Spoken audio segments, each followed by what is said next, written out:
ये कहानी इतनी मज़ेदार है कि इसे हर इंसान को या फिर हर उस स्टूडेंट को जो ज़िंदगी में अपने कुछ अचीव करना चाहता है, उसे ध्यान से सुनने के साथ साथ इसे गहराई समझने की आवश्यकता है। ये कहानी आपके दिल को जोड़ते हुए आपको इस बात का रियलाइजेशन करवाएगी कि ज़िंदगी में हम जो चाहते हैं उसमें हमारा इंटरेस्ट होना कितना ज़्यादा ज़रूरी होता है।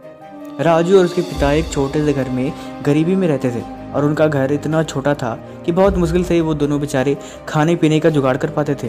राजू के पापा दूध बेचने काम करते थे और राजू खुद छोटा सा लड़का जो न्यूज़पेपर बांटने काम करता था। जब वो न्यूज़पेपर बांट के आता तो एक साइकिल की दुकान में जाके सारा दिन काम करता। बेचारे उसके उम्र के बच्चे खेलते कूदते हैं, फ़ोन चलाते हैं, लेकिन वो सारा दिन उस साइकिल की दुकान में पंचर बनाता और अपने काम किया करता रहता। शाम को थक हार के जब घर आता तो बहुत मुश्किल से ही खाने को कुछ मिल पाता था।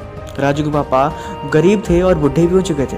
वो चुपचाप आके घर पे दूध बांट के सो जाया करते थे और अपनी गरीबी को कोसते रहते थे कि मैं क्या करूं। राजू की कोई माँ नहीं थी, सिर्फ घर में दो लोग ही रहते थे। एक दिन राजू के पापा की तबीयत बहुत ख़राब हो गई। उन्होंने बोला कि बेटा आज तुम दूध भी बांटाना, क्योंकि मैं दूध बांटने नहीं जा सकता। राजू बोला ठीक है पापा, मैं चाहता हूँ मैं दूध बांट के आता हूँ। वो जो ही रास्ते पर उन पापा की साइकिल उठा के दूध बांटने के लिए जाता है और आगे बढ़ता है। उसके मन में अलग अलग स्वभाव की तरह ख्याल आता है। वो सोचता है कि मैं साइकिल की दुकान पे काम भी करता हूँ, न्यूज़पेपर भी बांटूँ और पापा की तबीयत ऐसे ही ख़राब होती रही तो मैं कितने दिन तक दूध बांटूंगा। मैं तो ना तो कुछ कर पाता हूँ और ना तो मैं समझ पाता हूँ। वो चुपचाप रास्ते में अपने साइकिल खड़ी करके इस बात को सोच रहा था कि अगर ज़िंदगी कब तक ऐसे चलेगी, मैं कब तक पापा की तरह मैं भी गरीबी में रहूँगा।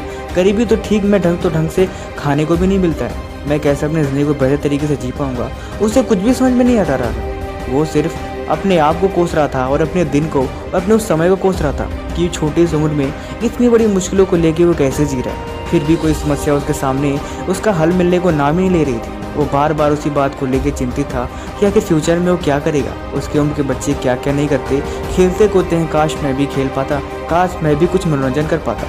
फिर भी वो मन चाहते हुए भी वो साइकिल को उठा के दूध बांटने के लिए आगे निकल पड़ा। वो जहाँ पे दूध बांटा करता था वहाँ के लोग अक्सर ही गरीब या फिर अमीर परिवार के लोग होते थे, लेकिन वो दूध ज़्यादातर अमीर घराने के परिवारों में बांटा करता था। उनके पापा दूध देते, जो भी पैसा मिलता उसी से घर का उनका रोजी रोटी चलती थी। वो दूध लेने गया, वो पहली बार गया, उसे कुछ पता नहीं था कि दूध कैसे दिया जाता है। वो दूध लेके बेल बजा ही रहा था कि अंदर से शायद वो घर किसी डॉक्टर का था। उसने बेल बजाई, कोई ही नहीं आया तो उसने सोचा क्यों ना ये दूध मैं खुद ही अंदर जाके देख गया हूँ। वो बेल दरवाज़ा खोल के ज्यों ही अंदर के लिए गया, शायद उसका पैर फिसल गया और पैर फिसलने से सारा दूध ज़मीन पे गिर गया। फिर वहाँ से एक मालकिन आई और चिल्लाते हुए उसे पता नहीं क्या क्या बोला। वो बेचारा अभी उठ भी नहीं पाया था कि उसे गालियाँ इतनी सुननी पड़ी कि वो भी उठते उठते अपने आप में ही मनहूस हो गया। उसने बोला कि तुम जैसे घटिया लोग कैसे आ जाते हो अंदर, बिना पूछे अंदर कैसे आ गए। शक्ल देखिए अपनी, सारा फर्श गंदा कर दिया, सारा काम बिगाड़ दिया। जाहिल गवार कहीं के, दो कौड़ी के लोग आके यहाँ पे गिरा दिए।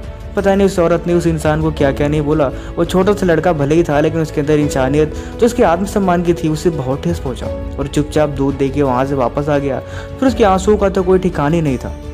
वो चुपचाप घर गया और चुपचाप सो गया, बिना पापा से बात किए, बिना कुछ खाना किए। उसे समझ भी नहीं आ रहा था कि वो क्या करे। अगले दिन पापा की तबीयत थोड़ी ठीक हुई तो दूध बांटने के लिए गया। वो राजू दिन भर जाके साइकिल की दुकान में काम करता रहा और देर रात तक घर आता रहा। और सारा दिन जब काम करता तो उसके दिमाग में सिर्फ यही ख्याल चलती थी कि इस समस्याओं से कैसे मैं दूर हो सकता हूँ, या फिर आखिर मैं कब तक इसी ज़िंदगी को जीऊँगा। मुझे तो खुद ही नहीं पता कि आखिर मेरे साथ परमात्मा क्या चाहते हैं, क्यों मुझे इतनी तकलीफ़ें दे रहे हैं, मुझे खुद ही समझ में नहीं आता।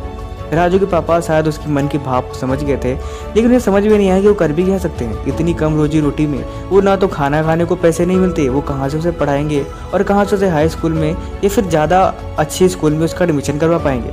फिर भी वो गए और जाके एक अमीर वाले परिवार के मालिक से हाथ गोड़ जोड़ के उनसे बोली कि मेरा बेटा पढ़ने में बहुत होशियार है, मुझे समझ में नहीं आता कि मैं क्या करूं। राजू फिर अगले दिन जब अखबार बांटने के लिए जा रहा था तो उसके घर के सामने 2-4 पन्ने हुए पड़े हुए थे। वो शायद किसी बुक्स के थे। उसने देखा तो उसमें कुछ बायोलॉजिकल डायग्राम वगैरह बने हुए थे। वो बड़ा खुश हुआ। वो उसे उठा के ले आया और चुपचाप दिन दुकान में बैठ के उसे पढ़ने लगा। कुछ चीज़ें उसके समझ में आती तो कुछ चीज़ें समझ में नहीं आती, लेकिन चित्र देख के बड़ा खुश होता कि वाह, इसमें तो कितनी अच्छी अच्छी डायग्राम बनाए हुए, काश मैं भी डॉक्टर बन पाता। लेकिन मजबूरी में वो कर भी नहीं सकता था। फिलहाल राजू के पापा उसको देख के कमजोरी को, अपनी गरीबी को मन ही मन पछता रहे थे कि आखिर वो अपने बेटे के लिए कुछ भी नहीं कर सकते। लेकिन फिर भी वो बूढ़ा बाप अपने छोटे से लड़के के लिए क्या नहीं करता। वो गया, उस मालिक के हाथ पैर जोड़े, लेकिन वो मालिक ने उसकी एक न सुनी। उसने कुछ नहीं बोला। फिर वो दूसरे घर पे गया। उसने बोला कि मेरा लड़का पढ़ने में बहुत होशियार है, क्योंकि राजू का पापा कहीं ना कहीं वो समझ गए थे कि अब मैं मेहनत करके तो राजू को भी पढ़ा नहीं सकता। वो सिर्फ दूसरा ही ऑप्शन बच रहा है, वो ये कि मैं किसी के हाथ पर जोड़ के उसे किसी के हाथे सौंप दूँ और वो शायद उसकी तकदीर को बना दे। वो अमीर आदमी बहुत ही धनवान था और साथ ही साथ नेक दिल का था। उसने बोला ठीक है, तुम उस बेटे को भेजो, मैं उससे बात करके देखता हूँ कि आखिर वो है क्या। फिर उसके हिसाब से मेरे लिए कोई बड़ी बात नहीं है, वैसे भी मैं चाहूँ तो उसे पढ़ा सकता हूँ। उसने बोला ठीक है, आपकी बहुत बहुत मेहरबानी। हो गया, राजू को सारी बात बताई। राजू खुशी खुशी उनके यहाँ गया और सारी बातें वो ऐसे बता रहा था जैसे कोई छोटा सा बच्चा ABCD सुनाता हो। वो शौक हो गया कि इतनी छोटी सी उम्र में इतनी बड़ी भी इन्फॉर्मेशन उसने कहाँ से सीखी है। हालांकि उस इन्फॉर्मेशन का उसे मतलब नहीं पता था, लेकिन चीज़ें उसे याद थी, क्योंकि वो छोटा सा नादान बच्चा, उसके दिमाग में एक्टिविटी चल रही थी। फिर भी उस अमीर आदमी ने उस लड़के का हाथ थापा और उसकी तकदीर बना दी। राजू का जब एडमिशन हुआ तो पूरे दिल और श्रद्धा के साथ साथ पढ़ाई करता था और वो क्लास में सबसे तेज इंसान था और सबसे टॉप का लड़का था। और क्योंकि हर चीज़ को समझने में इतना उसका इंटरेस्ट था कि कोई भी चीज़ 1 मिनट के अंदर ही समझ में आ जाती थी। एक दिन वो वहाँ का सबसे अच्छा डॉक्टर बन पाया। प्रॉब्लम ये नहीं है, प्रॉब्लम ये है कि उस इंसान के अंदर एक काबिलियत थी जो आपके अंदर शायद कहीं ना कहीं खोई रहती है, क्योंकि आपके पास इतनी सुविधाएं, अच्छी लाइट, अच्छी खाने की व्यवस्था और सारी चीज़ें अप टू डेट होती है, अच्छे फ़ोन, अच्छे रिचार्ज, हर तरह की सुविधा आपको मिल रही है। फिर भी ज़्यादातर बच्चे को पढ़ने में मन नहीं लगता, क्योंकि उनके पास उनमें इंटरेस्ट ही नहीं है। लेकिन ध्यान दें, जिस चीज़ का आप में इंटरेस्ट ही नहीं है उसमें अगर आपको कोई इंसान या कोई स्पेशलिस्ट भी आपको पढ़ाए तो आप उस चीज़ में कभी अपने आप को सफल नहीं बना पाओगे।